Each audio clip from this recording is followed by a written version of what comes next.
Leopold Berry had been trying to ignore the raccoon in the tree out the window, but like so many things in his life, it seemed impossible.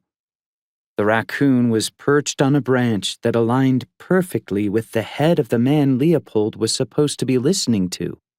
A man who'd just asked Leopold a question he hadn't really heard. It almost seemed like the raccoon was trying to distract him on purpose. Twice the creature had nearly fallen out of the tree, only to drag itself back onto the branch after a lot of clawing and flailing. Just now, its tail had burst into flames. The natural thing to do, Leopold realized, would have been to direct the attention of his father and the interviewer to the animal on fire as explanation for why he'd been so distracted these past minutes. He couldn't, of course, because the raccoon's tail was not really on fire. The raccoon was not really there at all. These things happened to Leopold sometimes. When he was 12, a therapist told him he had a hyperactive imagination, that he saw strange and impossible things at the moments he most wanted to escape from his life. He'd once been plagued by these dissociative episodes, but it had been years since the last one. Then, a week ago, Leopold had seen a single, small rain cloud trail a harried fruit vendor down a sidewalk in Hollywood.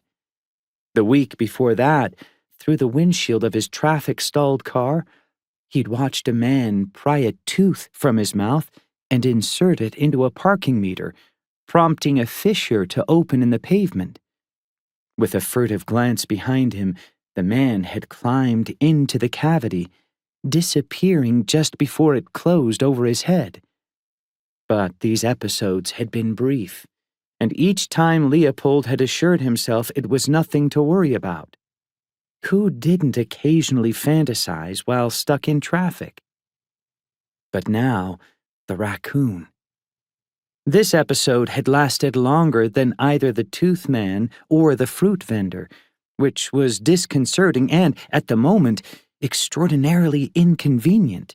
He desperately wished the raccoon that was not really there anyway would just disappear.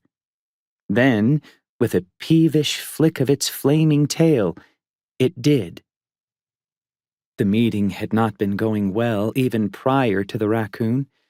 Leopold wasn't purposely trying to frustrate his interviewer, an avuncular older man in golf clothes who had started off smiling, but now looked like he too wished he were somewhere else. Nor was he hoping to piss off Richter, his tall, barrel-chested father, who was growing quietly apoplectic in the chair beside Leopold. He really was doing his best, if only to appease Richter, but he couldn't focus.